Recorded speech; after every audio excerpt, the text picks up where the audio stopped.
खुलुमबाय बे समाव नोंथांमोननि सेराव लानानै फैदों मोनसे खौरां। आसाम पुलिसा हादोरगिरि गाब मान मोननायजों लोब्बा लाखिनानै साबकाटा पुलिसा सोंनानै फिननाय बादायलायनाय बानजायदों। बिमा सानजों लोब्बा लाखिनानै आइजो पुलिसखौ मान बावदों साबकाटा पुलिसा।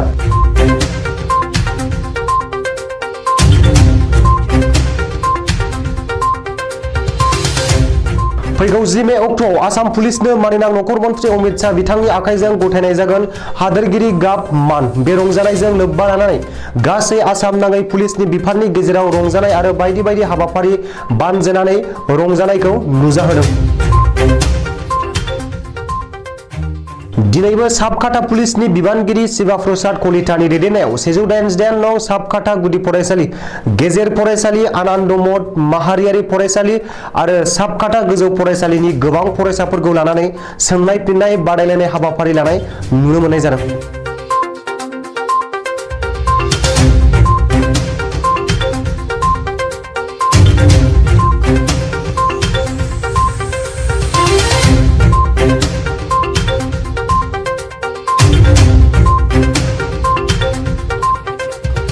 देरहानाय जेननाय बायदिफोरनो बान्था दोननाय जादों। लोगोसे दिनै बिमाफोरनि सान आरो साबकाटा पुलिसा साफ्रोमबो ज' जानानै बिबानगिरि शिवा प्रसाद कलितानि दैदेननायाव आइजो पुलिस जारिमिन मुसाहारि बिथांजोखौ थानानि गासै पुलिसफोरा बिमा साननि हामलायथि बावो आरो अनथोब होनानै बिमा माहारिखौ मान बावो। खौरांखौ दैथायहरदों गसाइगावनिफ्राय सनाराम मुसाहारि।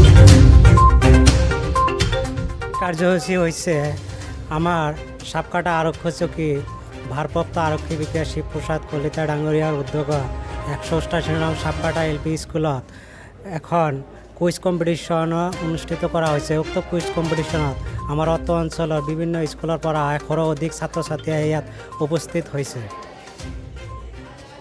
সিহঁতৰ পুরস্কার আছে আপনার ফার্স্ট প্রাইজ আর সেকেন্ড প্রাইজ। ইয়াত 10টা দল অংশগ্রহণ করেছে। 10টা দলের ভিতৰত প্রথম আর দ্বিতীয় পুরস্কারের ব্যবস্থা করা হয়েছে।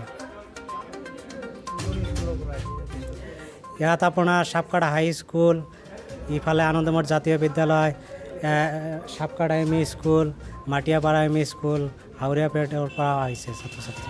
সন্মানীয় আইসি স্যারা যে আমার এই ছাত্রছাত্রীসকলের কুইজ প্রতিযোগিতা আমাক অংশগ্রহণ কৰাইছে। ইয়াত ছাৰক আমি বিশেষ ধন্যবাদ জ্ঞাপন কৰিছোঁ। ছাত্ৰ ছাত্ৰীসকলৰ মাজত বিশেষ উৎসাহ জাগিব এইবুলি মই ছাৰক ধন্যবাদ জ্ঞাপন কৰিছোঁ। আৰু ছাত্ৰ ছাত্ৰীসকলৰ কাৰণে ছাৰে পুৰস্কাৰৰ ব্যৱস্থা কৰিছে।